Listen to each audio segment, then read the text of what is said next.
করলেন, জমিনে পড়লেন। আল্লাহ আল্লাহ কিতাবওয়ালা লিখছে, ঘোড়া থেকে যখন ইমামে পাক পড়ছে জমিনে, তো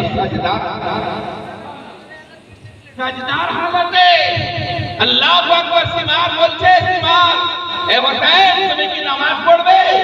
ইমামে পাক বলছেন যে বেদমিন মালিকের কায়নাতে নানার গোলামের আজ মসজিদে খুতবা পড়ে নামাজ আদায় করে, আমি নামাজ পড়ে রাসূল ইমাম হোসেন এত জুলম সিতমে আমার ওয়াক্তে নামাজ কাজা হয়ে যায়নি। আজ অন্তিম সময়ে আমি নামাজ পড়বো না, তুই আমাকে জিজ্ঞেস করছিস? আরে নাদান তুই কি নামাজ বুঝবি? আরে নামাজ তো আমার নানা মুস্তাফা আমাদের দিয়েছে, নানা তো মুস্তাফা জানের আমাদের বারগা থেকে পেয়েছে।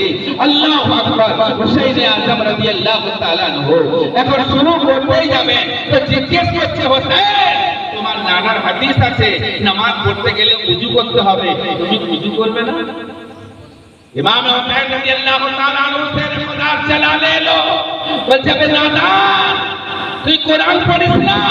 আরে কোরআন বলছে ইউরিদুল্লাহু লিইউযিবা আনকুম আর-রিজসা আহলাল বাইতি ওয়া ইউতাহহিরাকুম তাতহীরা।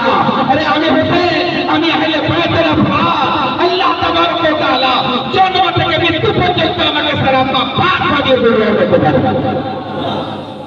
আমি হোসেন, আমি পাক আছি, তাইয়্যিব ও তাহির আছি।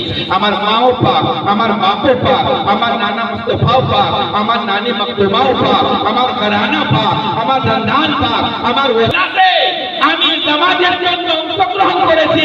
যে জায়গায় নামাজ পড়বে জায়গাকে আল্লাহ পাক বানিয়ে দিয়েছে।